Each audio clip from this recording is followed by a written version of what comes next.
Hello friends, welcome to GK study. देखिए, आज की इस वीडियो में हम डिस्कस करेंगे एचपी जीके 2025 का पार्ट 15। इससे पहले ऑलरेडी हम जो है वो 14 पार्ट डिस्कस कर चुके हैं। जिन्होंने वो 14 पार्ट नहीं देखे हैं तो प्लेलिस्ट वाले सेक्शन में आप जाकर चेकआउट कर सकते हैं, जिसमें हमने एचपी जीके के एक तरीके से आप बोल सकते हैं टफेस्ट या फिर यूनिक क्वेश्चन जो है वो डिस्कस किए हैं। आप सभी को पता ही है कि एग्जाम का लेवल जो है वो दिन प्रतिदिन बढ़ता जा रहा है, तो ऐसे में जरूरी है कि आप अपने प्रिपरेशन का लेवल भी जो है वो थोड़ा इंक्रीज करें। आगे बढ़ने से पहले भाई, हमारी यूट्यूब पे आपने सीरीज देखी होगी जीरो टू हीरो, उसी का ही जो है वो advance version full video course जो है वो हमारा चला हुआ है, जिसमें आपको geography, history, polity, art and culture, budget वगैरह, ठीक, इकोनॉमिक सर्वे वगैरह कवर करवाया जाएगा। तो डेमो जो है वो डिस्क्रिप्शन में दिया गया है, एक बार जरूर जाकर चेकआउट कीजिएगा, ठीक है। और अगर आप इंटरेस्टेड हो तो आप ज्वाइन भी कर सकते हो। चलिए पहले क्वेश्चन के बारे में बात करते हैं। पहला क्वेश्चन है, निम्नलिखित में से कांगड़ा जिले के किस क्षेत्र की स्थापना भागवान नाम की एक नृत्य द्वारा की गई थी? हो सकता है कि आप में से पहले कुछ बच्चों ने इस क्वेश्चन को पढ़ा होगा, ठीक है, बट जिन्होंने नहीं पढ़ा होगा, जो पहली बार पढ़ रहे हैं, तो आज से बाद इसको याद रखिएगा कि निम्नलिखित में से कांगड़ा जिले का कौन सा एरिया है, कांगड़ा क्षेत्र है, नगरोटा भगवां है, नूरपुर है या जसूर है, जिसकी स्थापना भागवान नाम की एक नृत्य द्वारा की गई थी? तो इसका जो सही आंसर है वो है आपका नगरोटा भगवां, ठीक है। भगवां से याद रखिएगा, भागवान, ठीक है, तो नगरोटा भगवां की। और इसके साथ ही यहाँ पर एक टेम्पल भी बनाया गया था, ठीक है, मंदिर का निर्माण भी जो है वो भागवन नाम की एक नृत्य की, यानी कि एक तरीके से आप बोल सकते हैं कि डांसर ने जो है वो करवाया था, ठीक है। तो आई होप आपको समझ आ गया होगा। चलिए अगला क्वेश्चन देखते हैं। अगला क्वेश्चन है, किन्नौर जिले के किस गांव में देवी मट्ठी के 3 मंदिर स्थित हैं जो लगभग 500 वर्ष पुराने माने जाते हैं? सबसे पहले तो याद रखिएगा, देवी मट्ठी का मंदिर कहां पर पड़ता है। अगर आपके पास डायरेक्टली जो है वो डिस्ट्रिक्ट आती है तो याद रखिएगा किन्नौर डिस्ट्रिक्ट में जो है वो देवी मट्ठी का मंदिर पड़ता है। बट यहां पर पूछा गया है, यहां पर पूछा गया है आपके गांव भावनगर है, रक्षम है, चीनी है या नाकोवाला है, कहां पर जो है वो देवी मट्ठी का गांव पड़ता है, ठीक है। तो इसका जो सही आंसर है, यहां पर मेंशन नहीं किया गया है, मतलब कि थोड़ी मिस्टेक हो गई है, लिखना भूल गए हैं, ठीक है। तो इसको काट के मैं यहां पर दे देता हूं चितकुल, ठीक है। याद रखिएगा, चितकुल में जो है आपका देवी मट्ठी का मंदिर, 3 मंदिर जो है वो पड़ते हैं। और चितकुल, एक और चीज याद रखिएगा, बसपा जो वैली है, ठीक है, उसकी लास्ट विलेज बोली जाती है। बसपा वैली की लास्ट विलेज कौन सी है? चितकुल है। तो क्या क्या याद रखना है भाई, देवी मट्ठी का सबसे पहला मंदिर कहां पर पड़ता है? किन्नौर डिस्ट्रिक्ट में पड़ता है। दूसरा कहां है, कौन से गांव में पड़ता है? चितकुल गांव में पड़ता है। और चितकुल गांव कहां पर पड़ता है? बसपा वैली में पड़ता है। बसपा वैली का सबसे लास्ट गांव माना जाता है, 3450 मीटर की अप्रोक्स की जो है वो हाइट है, ठीक है। और एक और चीज याद रखिएगा, नाकोवाला से जो मैंने काटा है, यहां पर नाकोवाला में एक मंदिर पड़ता है, लेगांग टेम्पल, ये मैंने प्रीवियस वीडियो में पढ़ाया है। तो समझ आ गया। तो सारे पॉइंट इंपॉर्टेंट है, याद रखिएगा एग्जाम के पॉइंट ऑफ व्यू से। और देवी मट्ठी का कहां पर पड़ता है? वो पड़ता है किन्नौर जिले के चितकुल गांव में। 3 मंदिर पड़ते हैं एक साथ। अगला क्वेश्चन देख लेते हैं, डायरेक्ट ही है क्योंकि ये प्रीवियस ईयर क्वेश्चंस में पूछा गया है, इसलिए मैंने यहां पर ऐड कर दिया है। धर्म घमोटवी के नाम से कौन से साहित्यकार जाने जाते हैं? अगर कभी डायरेक्ट क्वेश्चन ही आ जाए तो याद रखिएगा, देशराज डोगरा जो है वो इसका सही आंसर है। बस इससे ज्यादा डिटेल में जाने की जरूरत नहीं है, बट याद रखिएगा धर्म घमोटवी के नाम से देशराज डोगरा जी को जाना जाता है। अगला क्वेश्चन देख लेते हैं, हिमाचल प्रदेश सरकार ने हाल ही में ही किस राज्य सरकार के साथ लाहौल स्पीति के लिए नए हाइड्रो पावर प्रोजेक्ट्स को लेकर एमओयू साइन किया है? करंट अफेयर का क्वेश्चन है और इसको मैंने डिटेल में भी इसके ऊपर एक वीडियो बनाई है, ठीक है। तो इसका जो सही आंसर है वो है आपका तेलंगाना। तेलंगाना के साथ हिमाचल प्रदेश सरकार का एमओयू हुआ है, जिसमें आपका फर्स्ट क्या है कि लाहौल एंड स्पीति डिस्ट्रिक्ट में आपके 2 प्रोजेक्ट लगाए जाएंगे। अब वो 2 प्रोजेक्ट कौन कौन से हैं? एक है आपका सैली प्रोजेक्ट, ठीक है, और दूसरा है आपका मियार प्रोजेक्ट। सैली प्रोजेक्ट जो है वो 400 मेगावाट का है और मियार प्रोजेक्ट जो है वो लगभग 120 मेगावाट का है। तो दोनों प्रोजेक्ट लगाए जाएंगे और इसके लिए जो 6200 करोड़ रुपए का जो है वो बजट रखा गया। अब इसमें कितनी कितनी परसेंटेज में जो है वो हिमाचल प्रदेश को बिजली मिलेगी और 40 साल बाद जो है वो टोटली पूरे तरीके से हिमाचल प्रदेश को इन प्रोजेक्ट्स को सौंपा जाएगा। तो अगर आप डिटेल्ड वीडियो देखना चाहते हो तो एक बार जाकर चैनल पर चेकआउट कर लीजिएगा, ठीक है। और कौन सी रिवर के किनारे? चिन्नाब रिवर के किनारे जो है ये दोनों प्रोजेक्ट्स आपके लगाए जाएंगे। बट यहां पर क्वेश्चन था किसके साथ एमओयू साइन किया गया है, तो इसका सही आंसर जो होगा वो होगा आपका तेलंगाना, ठीक है। समझ आ गया। नेक्स्ट क्वेश्चन की बात करते हैं, छेती नामक दहेज प्रथा निम्नलिखित में से किस जनजाति से संबंधित है? सबसे पहले तो याद रखिएगा, छेती क्या होती है? छेती जो है वो एक प्रकार की प्रथा है, किससे? दहेज से रिलेटेड है। अब यहां पर पूछा गया कौन सी ट्राइब है, गद्दी है, स्वांगला है, खामपा है या फिर किन्नर है? तो इसका जो सही आंसर है वो है आपका स्वांगला ट्राइब। स्वांगला ट्राइब से रिलेटेड है आपकी छेती प्रथा। स्वांगला ट्राइब कहां पर देखने को मिलेगी आपको? लाहौल एंड स्पीति में देखने को मिल जाएगी। अच्छा, स्वांगला ट्राइब के मैं कुछ शादियां जो विवाह होते हैं उनके प्रकार बता देता हूं, कई बार एग्जाम में आ देते हैं। पहला आ गया आपका रूसा ते ब्याह। रूसा ते ब्याह, ये कैसे टाइप का? ये है आपका लव मैरिज टाइप का ब्याह, ठीक है, मतलब कि लव मैरिज जो शादी होती है उसको बोलते हैं रूसा ते ब्याह। फिर एक आता है आपका कुआ ब्याह।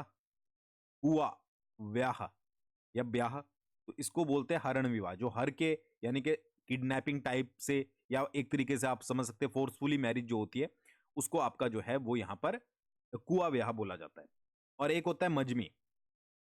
मजमी होता है समझौते का विवाह, भाई समझौता किया और शादी कर ली, उसको बोला जाता है आपका मजमी। तो भाई छेती एक दहेज की प्रथा है जो कि स्वांगला ट्राइब में है, और शादी के, क्योंकि दहेज से रिलेटेड ही है शादी, मतलब शादी से रिलेटेड ही होता है दहेज। तो रूसाते ब्याह लव मैरिज, कुआ ब्याह हरण, और मजमी जो है वो समझौते का ब्याह होता है। और लाहौल स्पीति में जो है सिंपल सिंपल सी बात कि ये आपको स्वांगला ट्राइब देखने को मिल जाएगी। चलिए नेक्स्ट क्वेश्चन, बहुत इंपॉर्टेंट। निम्नलिखित में से किस नृत्य में सबसे आगे नाचने वाले को धूरे के नाम से जाना जाता है? कौन सा नृत्य है? टेपक है, लाल हड्डी है, राक्षस है, या इनमें से कोई नहीं? तो इसका जो भाई सही आंसर है वो है आपका राक्षस नृत्य। राक्षस नृत्य कौन से जिले से संबंधित है? किन्नौर जिले से संबंधित है। और इसका एक और नाम है जिसको बोला जाता है छांब। छांब भी जो है वो राक्षस नृत्य को बोला जाता है, याद रखिएगा। तो इसमें जो है वो सबसे आगे जो नाचता है उसको, पहली बात तो याद रखिएगा, धूरे या घूरे जो है भी कई जगह पर मेंशन अलग अलग किया जाता है, ये कहा जाता है। दूसरा, इस डांस को जो है वो मुखौटा पहनकर किया जाता है। मुखौटा पहनकर आपका दिवाली का अवसर हो गया, ठीक है, चतुरूल का अवसर हो गया, उस अवसर पर ये किए जाते हैं, ठीक है। तो याद रखिए किन्नौर। अच्छा, डेपक, डेपक कहाँ का है भाई? डेपक जो है वो आपका चंबा, छतराड़ी, वहां का लोक नृत्य है। लालहड़ी आपका कुल्लू का लोक नृत्य है। तो ये दो भी आपको जो है वो साथ में याद रखने, क्योंकि क्वेश्चन कहीं से भी बन सकता है। अगले क्वेश्चन की बात करते हैं। अगला क्वेश्चन है, हिमाचल प्रदेश में स्थित अपर जॉइनर हाइड्रो पावर प्रोजेक्ट कितने मेगावाट की है? अपर जॉइनर हाइड्रो पावर प्रोजेक्ट कितने मेगावाट से पहले पता होना चाहिए कौन से डिस्ट्रिक्ट में पड़ता है? तो भाई पड़ता है आपका चंबा डिस्ट्रिक्ट में। सेकंड होता है कि कौन सी नदी के किनारे पड़ता है? तो रिवर है आपकी रावी। तीसरा जो कि क्वेश्चन बनता है कि कितने मेगावाट का है, ठीक है, तो ये है आपका 12 मेगावाट का। 12 मेगावाट जो है वो सही आंसर होगा। तो जब भी कोई भी आप हाइड्रो पावर प्रोजेक्ट पढ़ रहे हो, ठीक है, जैसे अभी दो मैंने आपको करंट अफेयर के बताया कि दो जो है वो तेलंगाना के द्वारा लगाए जाएंगे, तो कौन से डिस्ट्रिक्ट में लगाए जाएंगे, पहला पॉइंट। सेकंड, कितने मेगावाट का है, और तीसरा जो है वो कौन सी रिवर के किनारे है। ये तीन इंपॉर्टेंट पॉइंट किसी भी हाइड्रो पावर प्रोजेक्ट को अगर आप नोट्स बना रहे हो या पढ़ रहे हो तो ये जरूरी है, तो ये आपको करके रखना है। समझ आ गया? अच्छा, चंबा में की बात हुई है क्योंकि ये चंबा में प्रोजेक्ट है। चंबा में और कौन कौन सा हाइड्रो पावर प्रोजेक्ट है? एक तो आपका चमेरा है, ठीक है, सभी को पता ही होगा चमेरा 1-2 करके, ठीक है। उसके बाद एक भरमौर में भी पड़ता है, भरमौर हाइड्रो पावर प्रोजेक्ट, ये भी आप करो। हडसर हो गया, हडसर भी पता होगा। एक आता है Holi power project. Holi power project पूछा भी जाता है। Holi power project, hydro power project कहां पर है? ये भी आपको चंबा डिस्ट्रिक्ट में देखने को मिलेगा। आई होप आपको समझ आ गया होगा। अगला क्वेश्चन देख लेते हैं। अगला क्वेश्चन है, ऋषि कल्पी मेमोरियल हिमाचल प्रदेश के किस स्थान पर है?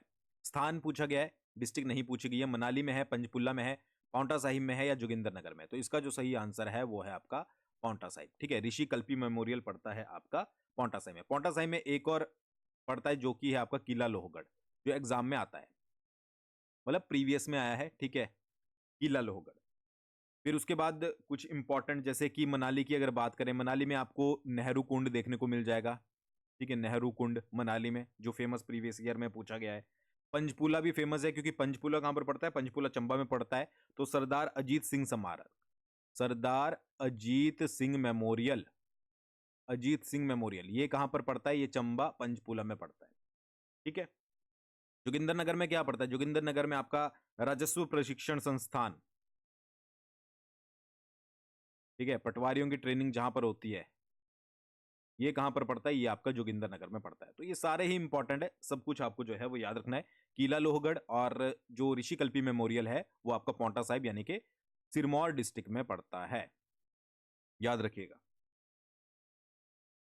चलिए नेक्स्ट, नूरपुर के किस राजा ने तातर खां को युद्ध में हराया था? अच्छा, ये तो बहुत बार आप लोगों ने पढ़ा भी होगा, मैंने भी पढ़ा है कि नूरपुर का कौन सा राजा था? भीमपाल था, कैलाशपाल था, जसपाल था, या सूरजमल था? कौन सा था जिसने तातर खां को युद्ध में हराया था? इसका आंसर है आपका कैलाश पाल। ठीक है। भीमपाल के बारे में बात करेंगे तो ये जो है वो सिकंदर लोधी का समकालीन था।